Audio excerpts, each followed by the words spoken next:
안녕하세요. 국립암센터 김수현입니다. 이번 영상에서는 시신경 척수염에서 원래 그동안 이제 승인되었던 그 재발 방지 치료제는 없었는데 이제 질환의 병리에 맞는 세 가지 약제들이 대규모 임상 연구를 통해서 2019년부터 해서 2020년에 걸쳐서 FDA 승인을 받았어요. 제가 지난번 영상에서 한번 간단히 소개를 드리긴 했었는데 그 이후에 이제 이 약제들의 추가로 연장된 그 사용을 통해서 효과 및 안전성도 좀 보고가 되고 있고, 최근에 이제 국내에서도 이 세 약제에 대한 허가가 내려졌습니다. 아직 좀 안타깝게 급여 사용은 좀 어려운 상황이긴 하지만 어쨌든 허가가 내려져서 이제 급여 사용이 가능할 수 있도록 여러 사람들이 애써주고 계시고요. 일단 그래서 그 약제의 간단한 설명과 함께 각각의 약제의 특성 그리고 현재 지금 국내에 여러 가지 이제 그 급여 요양급여 시스템 안에서 이걸 어떻게 우리가 하고 있는 문제점들을 좀 환자분들이 이해하기 쉽게 한번 만들어 보았습니다. 지금 보여지는 화면에 그 세 가지 약제가 적혀 있는데요. 이제 각각 성분명과 제품명이 있어요. 그래서 제품명에는 이렇게 옆에 R이라고 붙어 있는 것들이 제품명인데 이름이 상당히 좀 어려우실 거예요. 일단 성분명에 맙이라고 붙어 있는 것 여기는 결국 그 제조합된 항체를 우리가 이제 무슨 맙 이렇게 끝나는 그 이름으로 붙이는데 에클리주맙, 사트랄리주맙, 이네빌리주맙 이 세 가지 약제가 이제 FDA 승인을 받은 거고요. 에클리주맙은 그 기전을 살펴보면 그 아쿠아포린포 항체가 중추신경계에 들어가서 염증을 이제 일으킬 때 그 염증 초기에 보체가 활성화되는데 그 보체 활성화를 차단하는 그런 기전을 갖고 있고, 사트랄리주맙은 우리가 이제 림포구들 사이에 어떤 면역 신호 전달을 위해서 분비되는 여러 가지 사이토카인 중에 인터루킨 6가 주로 이제 그 병리와 관련된 T세포를 활성화시키고 그다음에 그 항체를 만들어내는 세포를 활성화시키는데 중요한 역할을 해서 이러한 인터루킨 6를 이제 차단하는 그런 기능을 억제시키는 그런 약제이고, 그다음에 이네빌리주맙은 리투시맙과 상당히 유사한 기전을 갖고 있는데 리투시맙은 이제 그 CD20을 발현하는 대부분의 성숙된 비세포를 소실시키는데 비세포가 분화되면서 이제 그 형질세포로 바뀌면서 항체를 만들어내거든요. 근데 이런 형질세포 및 형질 아세포들은 CD20은 발현하지 않아서 리투시맙에 의해서 제거되진 않아요. 직접적으로 제거되는 게 아니라 그 이전의 세포들이 제거가 되면서 간접적으로 제거가 되겠죠.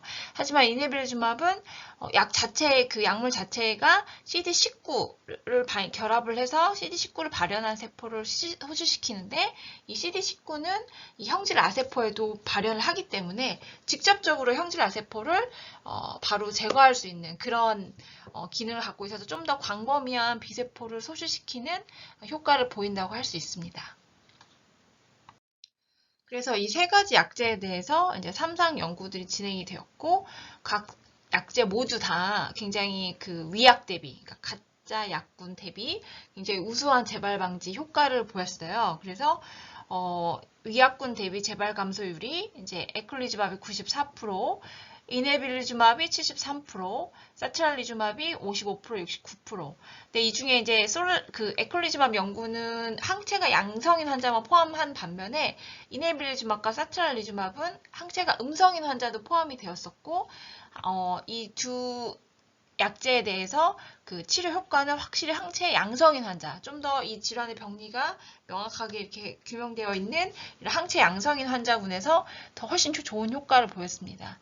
그리고 세 약제 모두 상대적으로 안전성도 잘 보여주었고, 그 중에서 이제 에클리주맙은 수막구균 수막염 위험성이 이전 오픈 라벨에서 이제 연구에서 보고가 있어서 수막구균 수막염 예방 접종을 미리 하는 게 주의 사항이었고, 이네빌리주맙은 이제 리투시맙처럼 이제 투여할 경우 저감마글로불린 혈중 비세포를 계속 억제하기 때문에 항체를 만들어내는 것 자체가 좀 줄어드는 거죠. 그다음에 사트랄리주맙은 이제 뭐 여러 가지 약물 관련 그런 뭐 관절통 감염 이런 것들이 보고가 되었고, 세 약제 모두 이제 그 3상 연구가 끝나고 나서 이제 연구를 계속 그 치료를 계속 유지를 하면서 치료 4년째까지 그 결과를 보고를 했어요. 그래서 세 약제 모두에서도 4년째까지도 비교적 효과는 유지가 되고 안전성에도 큰 문제가 없음을 이제 보고가 최근에 되고 있는데, 에클리즈막 같은 경우에는 이제 137명에서 약 4년째 94%가 재발이 한 명도 없었고, 그다음에 이네블리즈막 같은 경우는 75명 중 83%가 재발이 없었고, 그 다음에 스트랄리즈맙은 72에서 한 73% 정도 환자가 이제 재발이 없었습니다. 이렇게 보면 에클리즈맙이 사실 조금 더 효과는 효과 면에서는 조금 이네빌리즈맙이나 사틀라이즈맙에 비해서는 훨씬 좀 효과가 우월해 보이는 그런 건 보이긴 하는데, 어쨌든 이 연구 디자인 자체가 아까 말씀드린 것처럼 항체 양성인 분만 포함한 연구, 그다음에 항체가 양성인 사람, 음성인 시신경색소도 포함한 연구, 이렇게 조금 군이 다르기 때문에 다르기도 하고, 그 다음에 에클리즈맙이나 사트랄리즈맙은 이제 이 약제뿐만 아니라 다른 뭐 경구 약제들, 예를 들어서 이뮤란이라 이뮤란, 마이크로페놀레이트, 스테로이드를 같이 사용을 한 연구들도 있었고, 그다음에 단독으로 한 연구도 있었고, 그래서 연구 디자인에 조금 차이가 있어서 이걸 절대적으로 쉽게 비교하기는 어렵지만, 일단 연구 결과만 이렇게 대략적으로 봤을 때는 에클리즈맙이 좀 가장 재발 방지 효과 면에서는 조금은 더 우월한 효과를 보고를 한 것 같습니다. 그래서 이 세 가지 약제는 FDA에서 이제 승인받는 기준은 일단 아쿠아포린4 항체가 양성인 시신경 척수염으로 이제 한정이 되었고요. 이 세 가지 약제랑 그다음에 지금 이제 우리가 임상에서 현재 쓰고 있는 리투시맙 이 네 가지를 제가 비교한 표인데, 각각의 약제마다 치료 주기도 좀 다르고 한번 투여시된 소요 시간 이런 것들, 그다음에 뭐 추가 치료 이런 것도 좀 다른데, 예를 들어 에콜리즈막 같은 경우에는 치료 주기가 2주에 한 번이니까 환자분이 병원에 자주 와야 되는 좀 불편함이 있고, 대신 이제 한 번 투여 시 소요 시간 1시간 이내로 짧습니다. 그리고 사트리즈맙은 4주에 한 번 투여를 해야 되고, 그다음에 이거는 이제 피하 주사로 가능하기 때문에 집에서 자가 처치도 가능할 것으로 생각이 되고 있고, 이네빌리즈맙은 이제 처음에는 2주 간격으로 오지만 이후에는 6개월마다 한 번이고, 대신 얘는 이제 병원에 와서 투여하는 동안 그 5에서 6시간 정도 소요 시간이 좀 있고, 그 약간 약제에 대한 그런 알러지 반응 같은 것들이 좀 있을 수 있어서 스테로이드나 항히스타민 등의 전처치가 좀 필요하고요. 리투시맙도 이네빌리즈맙과 굉장히 유사한 소요 시간과 전처치가 필요하고, 리투시맙 같은 경우에는 이제 주로 이제 비세포, 그다음에 기억 비세포를 좀 더 모니터링하면 조금 더 이제 그 약제의 효과를 높일 수가 있죠. 그래서 이러한 방법으로 이제 각각의 좀 차이가 나는 방법들이 있고, 그다음에 에클리즈맙과 사트랄리즈맙은 임상 연구에서도 단독도 있긴 했지만 많은 환자분들이 다른 면역 경구 억제제, 스테로이드라든지 뭐 아자스티오프린이라든지 마이크로페놀레이트를 같이 병용을 했었던 연구이기 때문에 이런 것들이 같이 동반돼서 사용해야 될 수도 있고, 그다음에 예상 비용은 이거 그냥 저희가 나라의 요양급여를 적용하지 않고 그냥 회사에서 제시한 금액들이고, 아직 명확하게 정해진 건 아니지만 지금까지 제가 들은 바에 의하면 이 정도 비용이 들고 있습니다. 그래서 보면 에클리즈맙은 1년에 연에 5억 정도 들어가는 거고요. 사틀리즈맙은 첫 1년에 2억 2천, 이후에는 1억 9천, 그 다음에 이네빌리즈맙은 첫 1년에 거의 한 3천이고 이후에는 한 2억 정도, 그 다음에 리투시맙은 지금 첫 1년은 한 800만원, 이후에는 약 600만원 정도의 그 비용이 들어가고 있습니다. 보시면은 비용이 정말 어마어마한 차이가 난 걸 한눈에 아실 수가 있죠.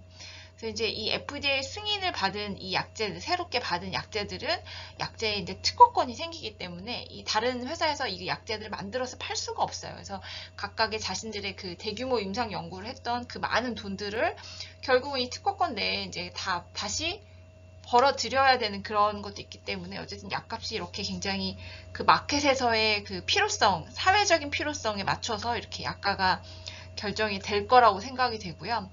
리투시맙은 그럼 왜 FDA 승인을 못 받았냐? 그럼 치료 효과가 없는 거냐? 이거 사실 되게 좀 복잡한 얘기긴 한데, 우리가 이제 FDA 승인을 받으려면 대규모 임상 연구를 진행을 해야 됩니다. 뭐 1상, 2상, 3상 이렇게 들어보셨을 거예요. 그래서 이제 3상 임상까지 하고 나서 진짜 약 대 가짜 위약을 비교를 해서 확실히 진짜 약이 재발 방지 효과가 뚜렷하게 뛰어나다는 걸 보여줘야 되는데, 이거를 하기 위해서는 엄청난 돈이 들어가고, 그 돈을 대부분 그 약을 만들어낸 제약회사에서 이제 그 임상 연구를 디자인을 해서 FDA 승인을 받아냅니다. 그런데 이제 FDA 승인을 받고 나면 이제 아까 특허가 생기고, 그 특허가 일정 기간 유지가 되거든요.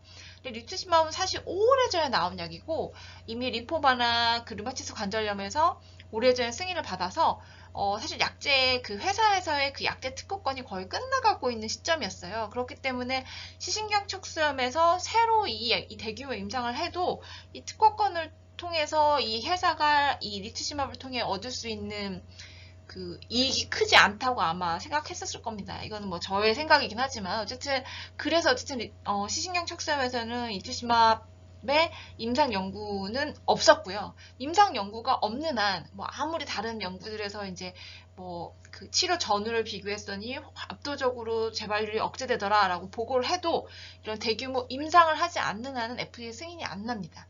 이러한 이유로 사실 약간 나라마다 그 각자 나라가 갖고 있는 그런 의료 시스템에 맞춰서 약간 정말 아이러니한 상황이 벌어지고 있어요.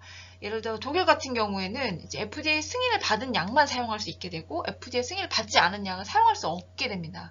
그래서 원래는 리투시마브를 시신경척수 환자분들 대부분 다 1차로 쓰고 있었거든요. 근데 이 세 가지 약제가 승인이 되면서 오히려 이제 그 리투시마브를 사용할 수가 없게 되고, 울며 겨자 먹기로 훨씬 더 모든 환자가 비싼 약을 써야 되는 상황이 된 거죠. 그러니까 이런 약간, 근데 문제는 이제 이 약제들을 아직 직접 비교한 효과나 안전성을 직접 비교한 연구는 아직은 없어요. 근데 이제 이게 앞으로 계속 많이 쓰이다 보면 임상의들이 이제 결국 이 약제들을 한 열로 놓고 이제 서로 비교한 효과나 안전성을 비교한 연구들이 나오겠죠.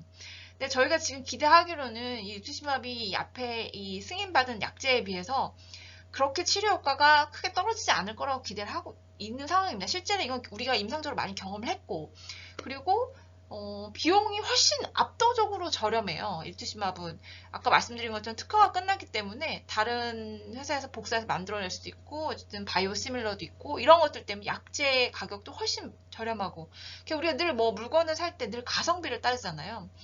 가성비를 따졌을 때는 과연 나머지 약제가 리투시마보다 훨씬 그 비싼 가격만큼 할 것이냐라는 부분을 그런 의문을 갖게 되죠. 네. 사실 원래 이제 승인받지 않은 약제와 승인받은 약을 이제 비교하는 것 자체가 약간 어불성설이라고 하시긴 하지만, 어쨌든 그런 게 사실 현실적으로 처한 상황이니까. 그래서 만약에 지금 이 약제들을 사용을 하게 되면 연에 5억을 이제 그 보건 재정을 지출을 해야 되는데, 그 중에 이제 산전특례를 적용을 하면 다행히도 우리나라에서는 10%만 내고, 그 중에서도 환자 본인 부담 600만 원 넘지 않도록 하기 때문에 이런 비싼 약을 써도 환자 부담은 1년에 600만 원 정도까지만 된다고 해요. 물론 리투시마브 훨씬 싸지겠죠. 1년에 한 100만 원 이하로. 하지만 그 외 나머지 금액, 뭐 에클리지바 같은 경우는 1년에 한 4억 9,400만 원을 보건재정에서 지출을 해야 되는 거예요. 그렇기 때문에 이제 이 보건재정은 딱 정해져 있는 금액인데, 여러 다른 질환들이 힘든 질환도 많고, 근데 이런 약제를 이렇게 막 이런 한 약제 이렇게 엄청난 그 재정이 가게 되면 나머지 또 질환에는 또 그만큼 혜택이 어려워지잖아요. 그러니까 이제 이런 약제 승인에 굉장히 그 급여를 만드는 데 있어서 좀 그 굉장히 시간도 많이 걸리고 여러 가지 이제 첨예한 대립도 있고 좀 그런 상황입니다. 어찌됐든 지금 에클리즈만, 사트라지만, 미네빌리즈만 3개는 국내에서 일단 허가는 받았고요. 아직 급여는 안 되는 상황이고, 이 급여를 지금 어떻게 할 것이냐를 맞춰서 계속 지금 여러 가지 협상이 이루어지고 있는 걸로 알고 있습니다. 하지만 어쨌든 우리한테 분명히 필요한 약이에요. 왜냐하면 리투시마브로 안 되는 분들도 분명히 계시기 때문에 그런 경우에 우리가 다른 옵션이 분명히 있어야지 이런 재발 방지를 할 수 있는 게 있고, 그 다음에 또 이런 약가가 훨씬 더 저렴해진다면, 그리고 이런 약제들이 향후에 더 장기간의 안전성을 보고를 한다면, 어쨌든 우리한테는 뭐 좀 더 다양한 옵션을 가지고 환자를 치료를 할 수 있기 때문에 반드시 필요한 일이긴 합니다. 그리고 이제 리투시마, 맙테라는 뭐 어쨌든 국내에서는 급여가 인정이 되긴 하는데, 여기 보시면 각 약제별 허가사항 범위 내에서 아래와 같은 기준으로 투여 시 급여를 인정하며 동인정 기준 이외에는 약값 전액을 환자가 부담토록 함. 그러니까 급여가 안 되면 환자가 돈을 다 내라는 얘기예요. 그래서 그 중에 이제 그 허가사항 범위를 초과하여 아래와 같은 기준으로 투여 시 요양급여를 인정함. 이렇게 해서 추가로 바에 시신경 촉수염으로 진단된 환자 중 기존 치료제에 부작용이 있거나 반응이 없는 경우, 그러니까 이제 1차에서 실패했을 경우, 부작용이든 반응이 치료 효과가 없든 실패를 했을 경우에는 리투시맙을 2차로 사용하는 거에 대해서는 이제 급여를 인정한다는 얘기예요. 근데 전에 영상에서 제가 말씀드린 것처럼 이게 약간 좀 말이 안 되는 그런 게 있는 게, 우리 국내에서 아직 시신경 척수염에 1차로 요양급여를 인정하는 약이 하나도 없어요. 뭘 쓰라는지에 대한 가이드, 뭘 1차로 쓰라는지에 대한 뭐 허가사항, 급여사항도 전혀 없는 상황이고, 그리고 시신경 척수염이 한번 재발이 오면 한 방에 그냥 시력이 엄청나게 소실이 되고 한 방에 하지마비가 될 수도 있는데, 그런 걸 경험한 환자한테 한 번 또 이런 일을 겪고 나서 장애가 더 생기고 난 뒤에 이런 리투시맙을 쓸 수 있다라고 얘기를 하는 거는, 결국은 이런 약을 쓰면서 우리가 보존해야 될 신경학적 기능을 조금이라도 더 많이 살려야 되는데 잃고 나서 이제 약을 쓰라고 하는 약간 그런 소 잃고 외양간 고치기식의 그런 제한이기 때문에, 사실 임상의 입장에서는 좀 여전히 이 상황에 대해서는 좀 빨리 시급히 개선이 필요하다, 이렇게 생각이 되고 있습니다. 그리고 이제 마지막으로 이거는 약간 약간 저희 의료진들의 좀 어려움, 약간 그런 하소연 같은 얘기긴 한데요. 아직 그러니까 일반인 분들은 이 지금 우리의 급여 시스템에 대해서 분명히 굉장히 큰 장점이고 여러 환자들의 의료 접근성이 좋고 해서 너무너무 감사한 일이긴 한데, 좀 제한도 많이 있습니다. 가장 큰 문제는 이제 이런 급여 시스템에서 환자들의 비용 부담은 적지만, 문제는 급여가 안 되는 부분이 상당히 많고, 그게 단순히 그냥 뭐 성형이나 꼭 필요한 분야가 아니면 그거는 그냥 말 그대로 정말 비급여를 해도 환자가 다 100% 부담을 해서 해도 그거는 본인의 선택이니까 별 문제가 안 되는데, 근데 최근에 나오는 엄청난 암이라든지 희귀 질환들에서 새로운 약제들의 가격은 정말 상상을 초월하는 가격으로 나오고 있거든요. 근데 그런 약제들의 가격을 나라에서 부담을 해주기가 굉장히 재정이 안 되는 거예요. 이제 그러다 보니까 이제 비급여를 이제 그러니까 본인이 환자가 부담을 하게 되는데, 문제는 일부는 인정 비급여라고 해서 나라에서 허가를 해줘요. 그래서 사용하는 건 허가를 해줄 테니까 너네가 환자 본인이 개인 부담을 해라, 허가를 해주겠다, 그렇게 되는 경우들도 있지만, 사실 대부분의 경우에는 오히려 이제 허가를 안 해주고 아니면 허가사항을 초과한 경우, 근데 이 정해진 허가사항이 아닌 경우에도 이 약을 쓰는 경우에는 그거는 인정할 수가 없다라고 해서, 예를 들어서 이제 환자분들한테 뭐 문자로 가는 거예요. 과잉 진료를 받았으니, 이렇게 하면 환자분들에게 문자를 받아보고 나는 몰랐는데 이게 내가 비보험으로 다 돈을 냈는데 이게 과잉 진료였어? 그럼 이렇게 하면은 결국은 그걸 다시 그 심평원에다가 청구를 해서 의료기관에서 그 돈을 다 환수해 가는 거예요. 정부의 그 보건복지심평원에서. 그러면 병원이나 의사들 입장에서는 내가 그런 위험을 감내하고 내가 돈을 다 한 일에 대해서 돈을 뺏길 걸 각오하고 환자들을 위해서 최신 치료를 막 적극적으로 할 수가 없는 거예요. 그러니까 우리가 공부를 해서, 이게 요즘에 나온 임상 연구 결과로는 새로 나온 A라는 신약이 기존의 약들보다 훨씬 효과도 좋고 안전성도 좋고, 이미 외국에서는 다 널리 쓰고 있어요. 근데 국내에서 아직 허가가 안 돼 있어요. 근데 그럼 그런 약제를 내가 환자 사정이 너무 딱해서 내가 쓰고 싶어도 뭐 그 의사가 속해 있는 기관에서 안 된다고, 이제 적정진료실 이런 데서 그걸 당신 선생님 쓰시면 그거 다 병원에서 물어줘야 된다고, 이런 이유로 아예 처방 자체를 못하게 하는 그런 상황들이 있어요. 이제 대표적인 게 지금 리투시맙인데요. 리투시맙을 지금 나라에서 그 2차로 사용하는 경우에 급여 인정을 해주는 바람에 1차로 사용하는 거는 허가사항을 초과해서 쓰게 돼버리는 거예요.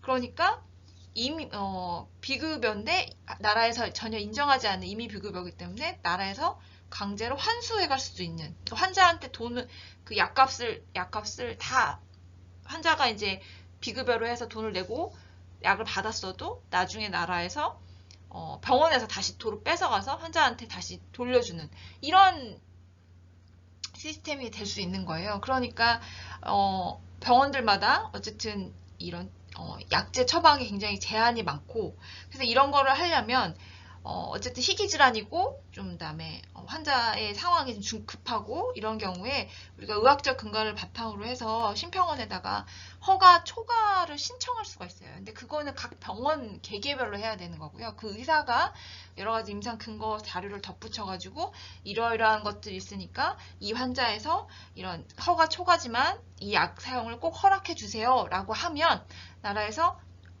그럼 환자가 다 부담하는 걸 전제로 대신 환수 처리는 안 할게 이렇게 하면서 인정을 해주는 거죠. 그걸 허가 초과 신청이라고 하는데 그걸 어쨌든 의사가 다 해야 돼요. 그러니까 그 병원마다 그런 걸 또 인정해주는 병원도 있고 안 되는 병원들도 있어요. 이제 그런 여러 가지 그런 제한이 있어서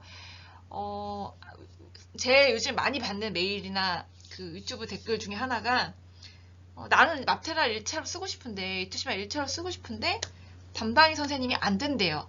그거는 사용할 수 없대요. 그냥 이렇게 잘라서 얘기하신다는 거예요. 그래서 이제 그 뒷 배경에 좀 이러한 그 선생님들도 안 쓰고 싶으신 건 아닐 거예요. 근데 어쨌든 속해 있는 기관에 따라서 좀 그런 문제들이 좀 여러 가지 그런 게 있습니다. 하지만 뭐 중요한 거는 어쨌든 허가 초과를 통해서 1차로 쓸 수 있는 방법은 분명히 있어요. 그래서 물론 급여는 안 돼서 환자 본인 부담 많긴 하지만 아까 보여드린 것처럼 이렇게 리투시맙은 비급여를 써도 시간이 지나면 지날수록 이제 그 맞는 주기가 조금씩 더 연장이 되면서 한 1년에 한 500 정도 전후에서 이제 그 치료비가 정도가 될 거고, 사실 그거를 만약 환자분이 재발을 해서 입원도 하고 뭐 혈장교환술도 하고 뭐 여러 가지 하면 장애가 쌓이고 이런 거랑 비교를 하면 저는 개인적으로 그 약값이 훨씬 더 저렴하다고 생각을 합니다. 그래서 어쨌든 그런 현실적인 좀 문제가 있고요. 이런 것들을 이제 환자분들이 다 이해하시긴 쉽지는 않겠지만 어쨌든 좀 그런 부분들이 있다라는 걸 통해 이 영상을 통해서 좀 알려드리고 싶었어요. 혹시라도 좀 오해가 생길까봐 좀 걱정이 되긴 하지만 어쨌든 궁금하신 게 추가로 더 궁금하신 게 있다면 댓글로 달아주시면 제가 답글 달아드리겠습니다. 감사합니다.